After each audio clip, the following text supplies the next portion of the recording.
Hi, scientists. Now we're going to take a look at describing our variables. Again, I'm here in the grade 9 lab guide.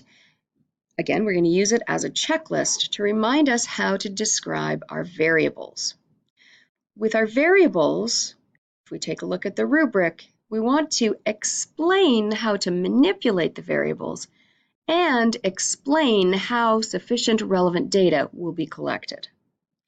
Now, when we're thinking about the variables, we need to think about all of the variables. So we need to describe our independent variable, what it is we're changing on purpose, and include all of the different scenarios we plan to change.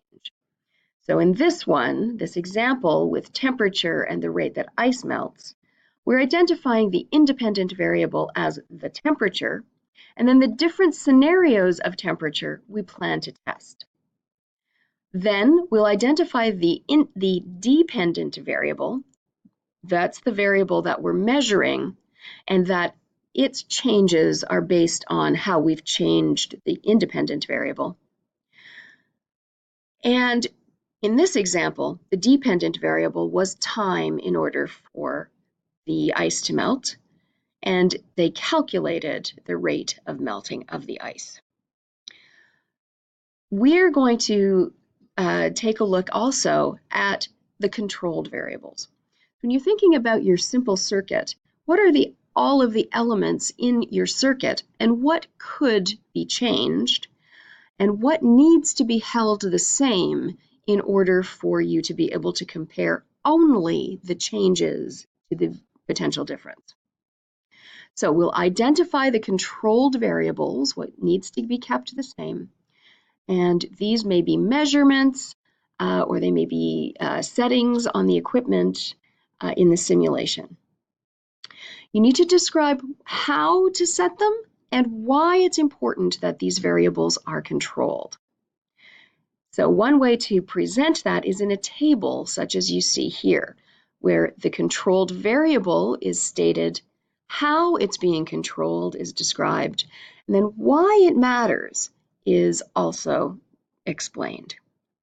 Remember that variables always are measurements, and they always have a unit. So if we take a look at the PhET simulation lab, I want to show you how you can manipulate potential difference. So the potential difference source, the voltage source in our circuit, is the battery. And when you click on it, you get a screen down at the bottom, a slider, that allows us to change the voltage measured in volts. So we can start with it very low, and we can increase it as it goes up. And we can observe what happens as we do that. You have instruments, you have an ammeter and a voltmeter, as we've used before.